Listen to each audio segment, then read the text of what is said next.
heard there's a cost of living crisis in the UK. I think this is having a knock-on effect, my friend. So the cost of living crisis, cost of living increasing crisis, mortgage rates, the Liz Truss has left. Yeah, don't forget the weak pound. Richie is in. The pound is weak, So your average Spurs supporter is thinking all of these things. Thinking all of these things, and then we are 2-0 down. Boo! We are 2-0 down. Boo! It comes out, Boo! I love that. That might be my favourite. Hello and welcome to the latest episode of Yahoo Footballing Weekly with me and my brand new Italian 90 shirt that I bought especially for this podcast, Neil Humphreys, Yahoo columnist and Yahoo editor Chia Han Kiong. And we have a returning guest to Spurs fan, as if you cannot tell. He's got brought everything with him. The ball, Spurs manager, jersey, scarf. Daryl is back, man. Did Tottenham throw up on you before you come in? You look like Tottenham have thrown up on you. Haven't changed since Sunday. Wow, exciting times, exciting times.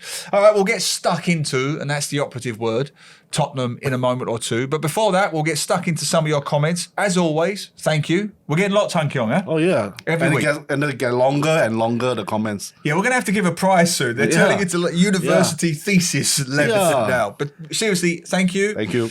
Where do we get them this week? We got them on Yahoo, Twitter, Facebook, YouTube, Instagram, TikTok. So keep them coming. Thanks very much. And most of them, not surprisingly, were about the club that never provokes any discussion at the moment. Oh, I wonder who can it be. Newcastle United. What have we got? Newcastle United. Well, we talk about how Newcastle are now owned by Saudi Arabian PIF, and how do we feel about it last But there is week. a complete separation, apparently, between the state and the club. Apparently, to what the fans say. Which they'll keep insisting on their training tour to Saudi Arabia. That's right. Don't upset them anymore. Don't upset them anymore. Yeah. Wearing their third kit, is it? But apparently that was always their colours. Yeah. So that's what they say. Sure. Anyway, Stuart Gatsy said, as a Newcastle fan, I honestly don't care if the people are happy for us or not.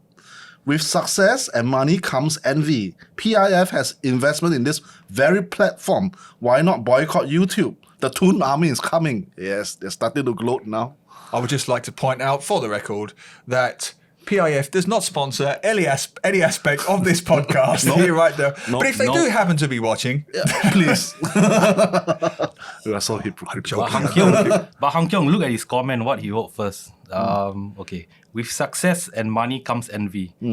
Yeah, the first part is an issue. That's the issue. Newcastle have the money. They've never had the success. Yeah, there's no success. What success? When you have some success, come back and see if we're envious. Just because you are gone to third place, you overtaken Spurs, doesn't mean that it's success yet, And that's all they have. They have the money now, and the success will follow because you're just going to throw money at it. Yeah, We'll see. No guarantees. But I really want to get into Sonny Ng's point. Yeah. Obviously, he shouldn't be a English Newcastle supporter, but he says this. Don't start that again. We've got enough problems with Newcastle fans. We don't need every EPL fan in Singapore. So what he says, from a football fan point of view, I really couldn't care less who's buying my club. It could be Donald Trump, Elon Musk, a Martian, or even Thanos himself.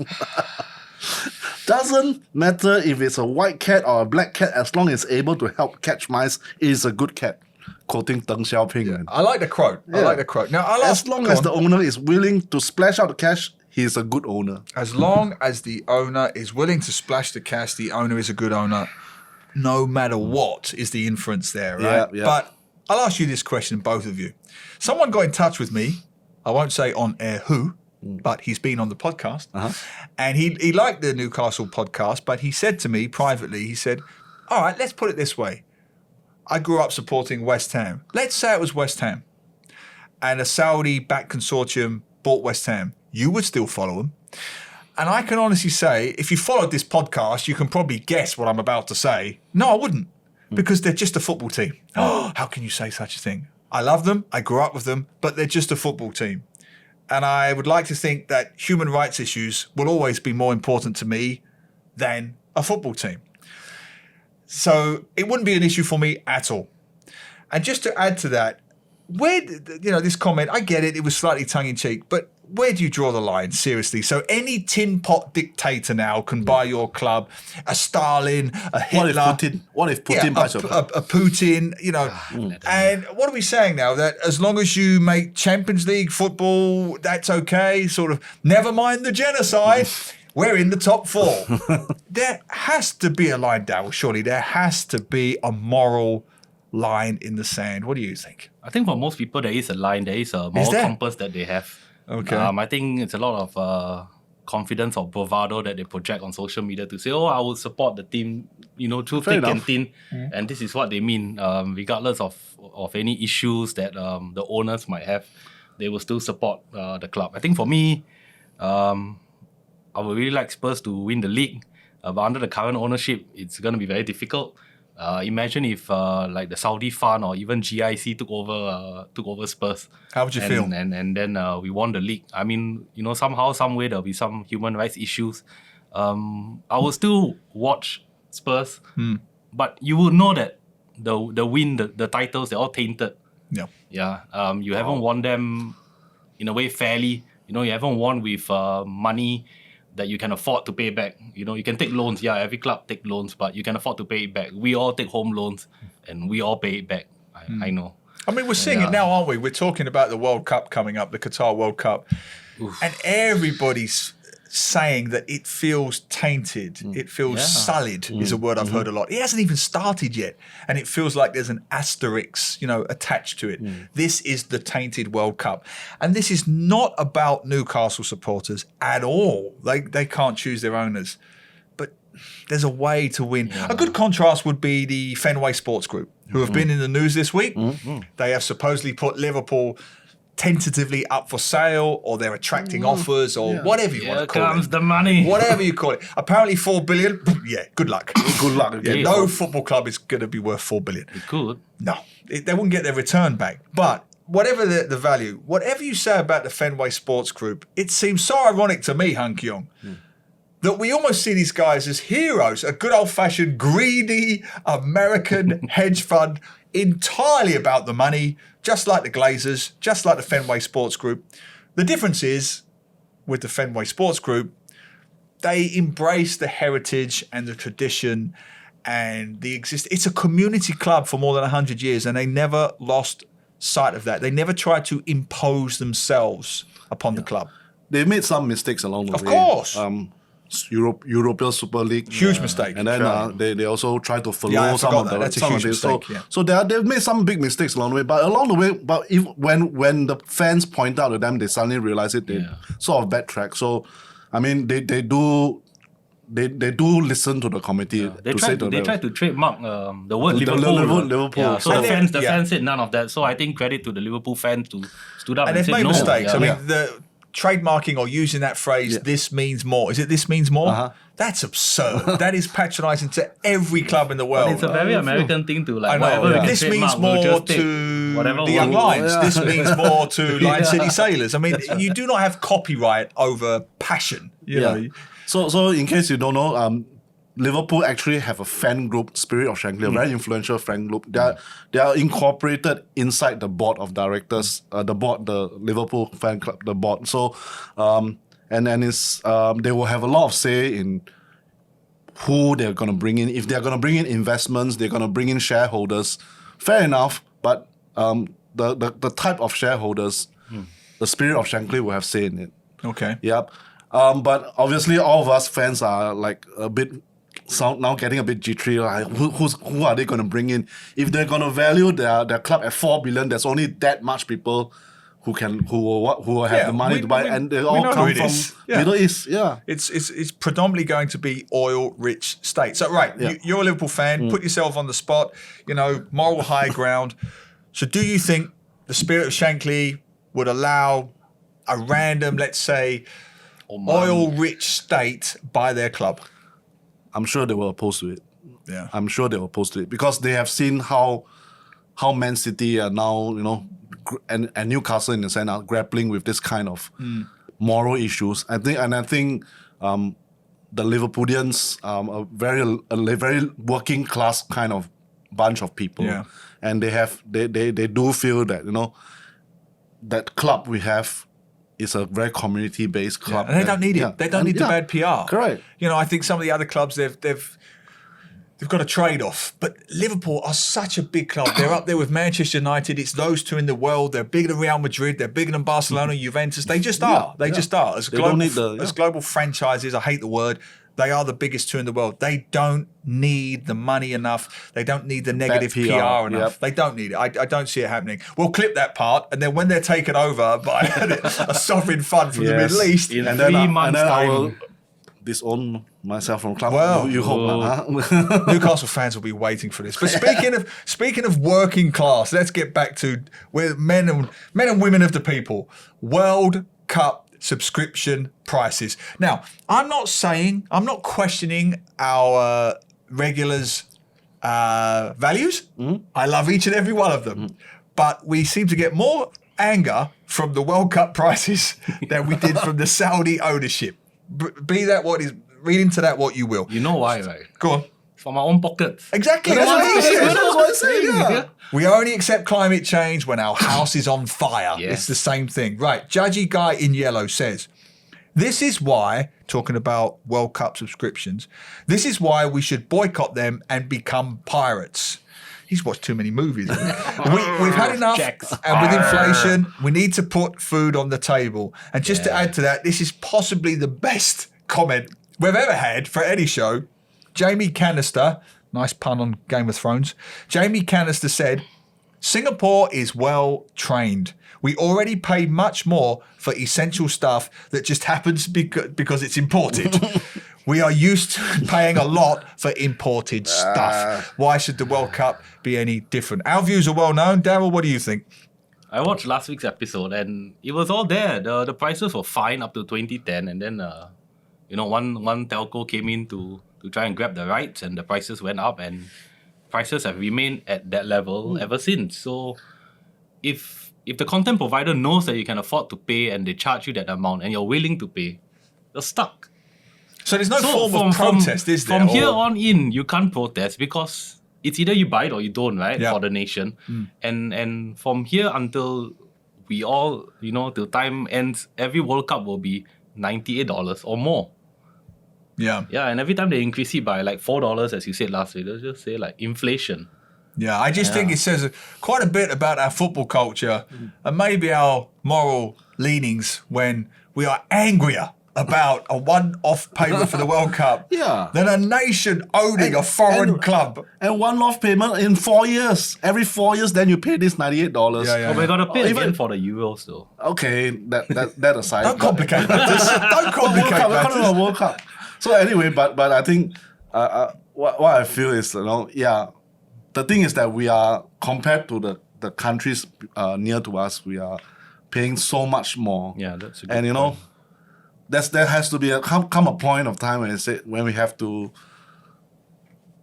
make it fairer for the viewers. I mean, Wow, that's the price you pay for living in such a rich country. Do you feel rich? Do you I feel feel rich? very rich. Are you ready to buy $98 money? is nothing. Oh, What is dear. $100? All right, let's move on to something even more fun for me and Hung Kyong anyway, and that's Tottenham going into a slight mini slump, shall we say. Our director's very happy about this. Hung Kyong is very happy about this. I grew up watching West Ham, so I'm loving this at the moment. Tottenham, my friend, Tottenham beaten 2-1 by a resurgent Liverpool. Mo Salah back to his magnificent best. What's going wrong? So this is why you bring me in, right? The only this is the reason only you're reason here. why I'm back. I asked you before the match, okay? I asked you You're before the match. a handsome man. You're an erudite man. The We last don't time I care was here about was- any of that. We just want to tech on Tottenham. So come on, what's happening? Is it all going to collapse? I think it's typical Spurs. They only started to get a grip on the game in the second half. Right. But I know they Liverpool were scary in the but second Liverpool played well, but Spurs really, Eric Dyer with the error Yeah. for the goal, giving them the second goal, and then the slow start. It just wasn't working for Spurs. And okay, Conte says he doesn't set up the team to play this way. Okay. So everyone is saying like, oh, it's Conte's tactic.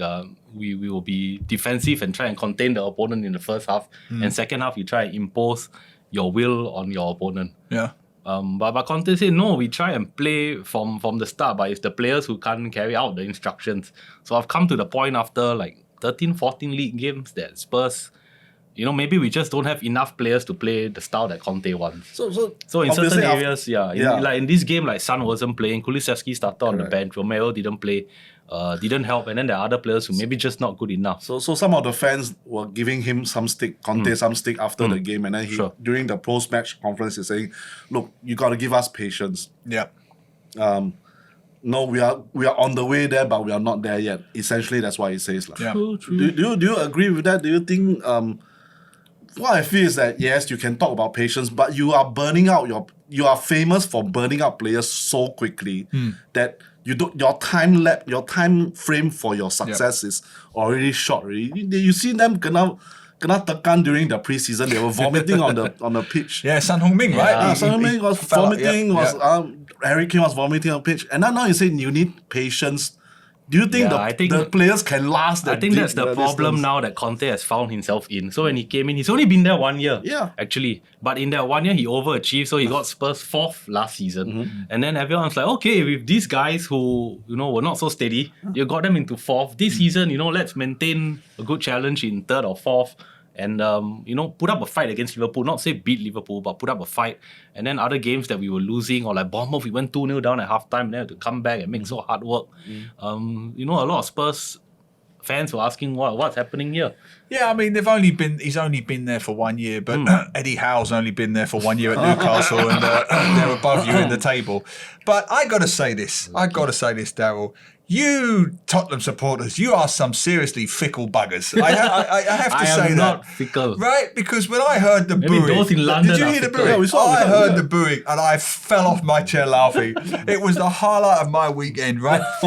You mentioned it yourself. Richarlison is out, right? Yeah.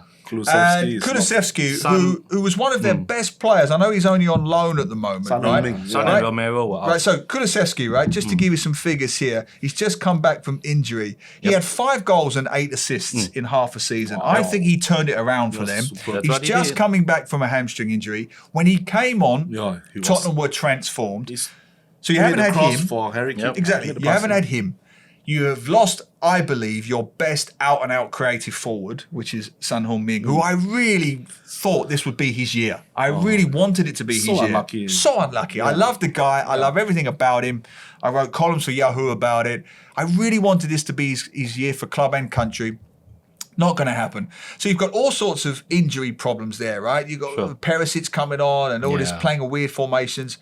And you lot boo at full time for one bad defeat I thought it against was half Liverpool. time only. No, I saw it at the Full end. time they did Yeah. again. Yeah, not as loud. They gotta But- understand the So- London Spurs fans, paying top Look, money. my and all question this, to you is, who do you Tottenham think you are? Seriously, We are Spurs, we who do want you think you success. are? Did you have this sort of suddenly we're Real Madrid or what? You're Tottenham. You're still in the top 4. You still got a good chance of qualifying for the Champions Still in League. the last Yeah, 16 we're in in the the Champions League. Still in the last 16. Son Heung-min should hopefully be back after the World Cup. Hopefully, I think Conte said he might even make the World Cup. So right. So fingers crossed. come on. Why are they so impatient with this man? What is it? Is it the style of play or what? Singapore Spurs fans, Singapore Spurs supporters club, we're all fine. All But of it's you. the fans in the stadium who are not fine. And I heard there's a cost of living crisis in the UK. Oh. I think Right. this is having a knock-on effect, my friend. So the cost of living crisis, cost of living increasing crisis. mortgage rates, the Liz weak. Truss has left. Yeah, don't forget the weak pound. Richie is in. The pound is weak, yeah. So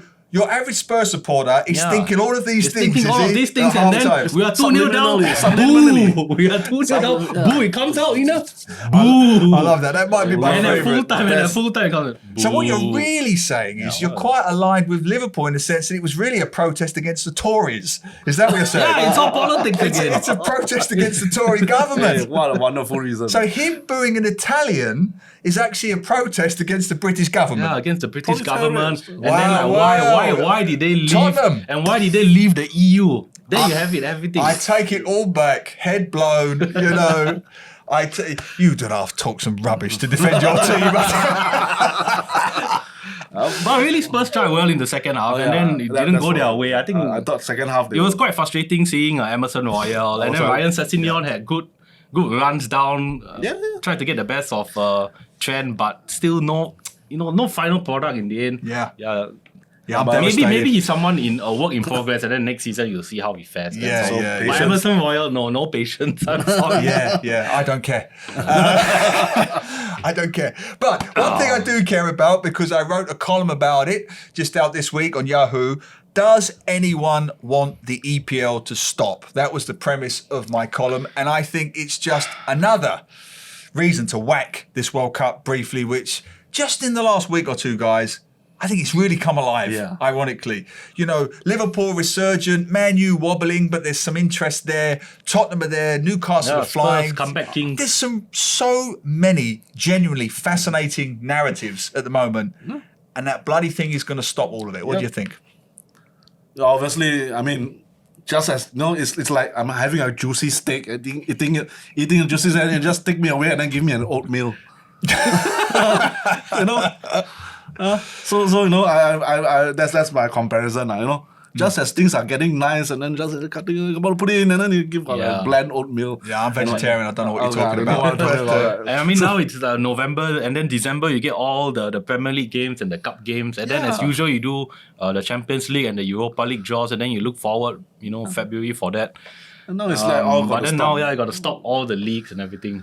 Yeah, and there'll be more injuries. There'll be no recovery time, so there'll be more injuries. Yeah, for the players, it's madness. And during the World Cup, there'll be injuries, and then you come back depleted. The squads will be, the standard won't be as high. It just highlights the corruption again, the bloody corruption of this World Cup, because they were sold this World Cup as a summer World Cup, and it was only when they realised they will literally drop down dead in 50-degree heat that they then shenanigans, backdoor dealing between FIFA and Qatar. And it's okay, we'll shift it to the winter. But guys, we knew all this. We knew this 12 years ago when they gave it to Russia, and then they gave it to Qatar, and then why? It's Jurgen Klopp. He said exactly the same. But it's not just Jurgen Klopp. He said it this week. Jamie Carragher said it this week. Thierry Henry, Gary Lineker came out and said something similar on a podcast. Whatever you think about Qatar getting the World Cup, not getting the World Cup, it was, to me, shifting it to the winter and putting it in the middle of the season is unforgivable. It's almost like, I don't know, a bad case of chicken pox. We just got to get it, suffer with it. It's about a month. Suffer with it for about a month. Put up with the itching and get rid of it. Yeah, like long COVID. Just have it, get over it, take our medicine. But it's the World Cup festival of football, and you get to see all these teams, and then like you're saying, it's the chicken pox. Like why? Because it's the festival. Tainted. So it's again tainted, tarnished, and all that. It is tainted. It's the festival of corruption, is what it is. It's an S-word stain on it. But never mind what we think. What do you think about the World Cup being held in December? Is it the stupidest decision yet in a history of FIFA stupid decisions? Yes. Let us know what you think. Let us know about his boys. Are they going to keep falling? Yes. Are they going to make the top four? Do you even care? Are Liverpool reviving? Let us know. Send all of your comments to Yahoo Southeast Asia on YouTube, Yahoo SG, Yahoo_MY on Twitter, and Yahoo SEA on TikTok. Beautiful. Thanks very much. We'll see you in part 2.